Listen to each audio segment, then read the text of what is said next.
automatiquement ce qu'un homme exige. Elle n'est pas censée connaître votre niveau, votre discipline, votre rigueur, tant que vous ne le lui enseignez pas. Ce que vous avez appris auprès d'autres femmes, leur comportement, leurs erreurs, leurs forces, leurs réactions, ce n'est pas un bagage sentimental. C'est un savoir-faire, une expérience, une compétence masculine. Et ce savoir, vous ne l'offrez pas à n'importe qui. Quand une femme entre dans votre vie, vous ne partez pas de zéro. Vous savez déjà ce qu'il faut pour qu'elle s'affine. Vous savez ce qu'il faut pour l'élever. Vous savez ce qu'il faut pour lui révéler une version d'elle-même qu'elle n'a jamais atteinte seule. Parce qu'une femme ne s'élève pas par accident. Elle s'élève au contact d'un homme qui a appris, compris et intégré ce que les autres femmes lui ont enseigné malgré elle. Vous lui transmettez la discipline que les autres n'avaient pas, les limites que les autres franchissaient, l'élégance que les autres négligeaient, la rigueur que les autres ne supportaient pas, la stabilité que les autres sabotaient, la clarté que les autres combattaient. Une femme croit parfois qu'un homme devient exigeant du jour au lendemain. Non. Un homme devient exigeant après avoir vu ce qui arrive quand il ne l'est pas.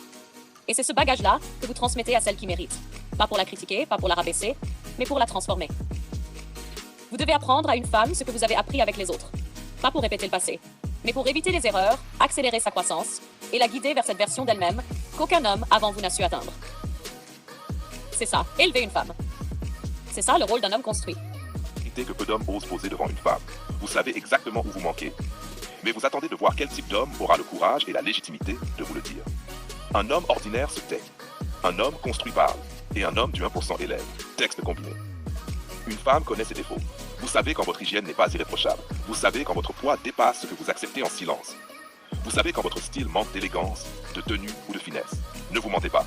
Une femme sent ses manques avant que quiconque ose les nommer. Mais vous observez toujours une chose. Quel genre d'homme se trouve en face de vous? Un homme du quotidien se tait. Il regarde, il juge dans sa tête, mais il ne dit rien.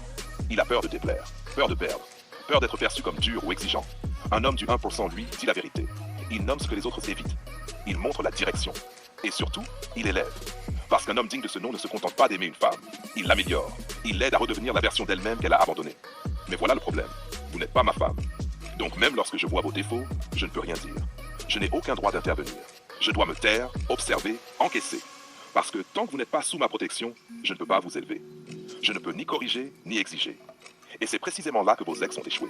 Ils ont pris ce qu'ils pouvaient prendre. Votre corps, votre énergie, votre affection, votre temps, votre loyauté. Mais ils ne vous ont jamais élevé. Ils n'avaient ni la vision, ni l'exigence, ni la colonne vertébrale pour vous pousser plus haut. Ils vous ont consommé. Ils ne vous ont pas construite. Ils voulaient une femme confortable, pas une femme qui s'améliore. Ils voulaient vous garder tel que vous étiez. Parce que grandir une femme demande du courage et de la structure. Moi, je fonctionne à l'inverse. Je ne prends pas une femme que je ne peux pas élever. Je ne m'attache pas à une femme que je ne peux pas guider. Je ne touche pas une femme que je ne peux pas rendre meilleure. Alors oui, je vois vos défauts. Je les vois clairement. Mais je n'ai pas le droit de les